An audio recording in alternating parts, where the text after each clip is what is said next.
कृष्ण.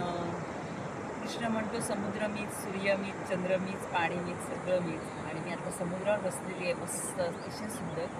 कालची संध्याकाळच्या भरतीचं रूप आणि आत्ताच्या ओहटीचं रूप, हा हा हा, इतकं वेगळं आणि सगळं इतकं सुंदर आहे.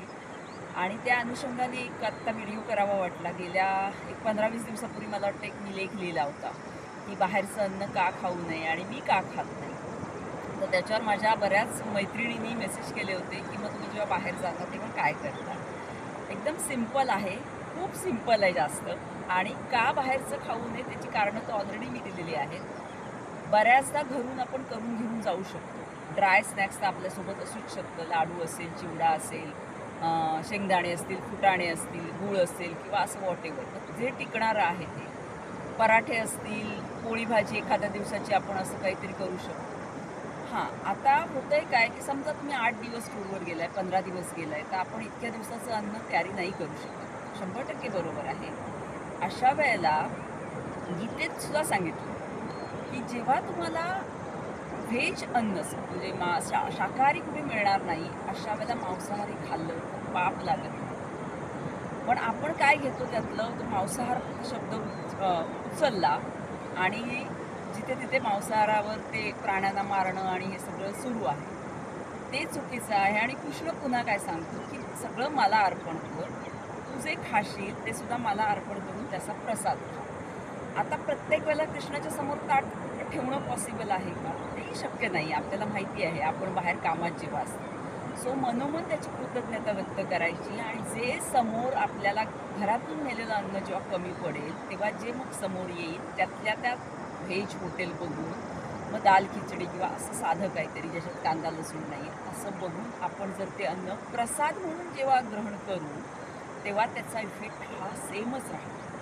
म्हणजे पण मॅक्सिमम टाईम 99.9% असं म्हटलं तरी चालेल, आपण आपलं घरचं अन्न आपण स्वतः शिजवलेलं आणि भगवंताला दाखवून त्याचा जो प्रसाद तयार होतो तो खायचा. याच्या पाठीमागे आध्यात्मिक प्रगतीसाठी तर फायदा आहेच, पण तुम्हाला कोणाला आध्यात्मिक प्रगती जर करायची नसेल तरीसुद्धा आपल्या शरीराच्या दृष्टीने, हेल्थच्या दृष्टीने याचे प्रचंड बेनिफिट्स आहेत.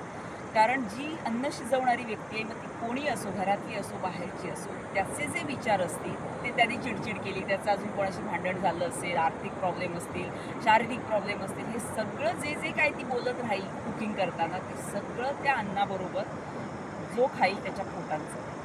आणि म्हणून कुकिंग रोज करताना भगवंताचं नामस्मरण करून कुकिंग करायचं, जे मी फॉलो करते. म्हणून मी शक्यतो बाहेरचं खाणं टाळते.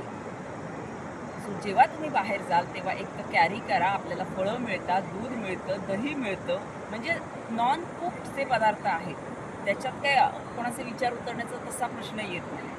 सो अर्पण करायचं, त्याला सांगायचं की मला माफ कर, मी आता इलाज नाही आहे, बाहेर आहे आणि मी खाणार आहे.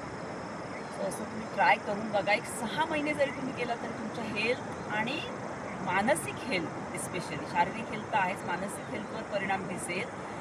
आणि त्याच्यानुसार संपूर्ण जे चक्र आहे आपलं पूर्णतः बदलतं. आतून आपण इतके शांत आणि समाधानी होतो. हे सगळं अनुभव तिथे मी घेतलेला आहे आणि म्हणून मी तुम्हाला सांगते.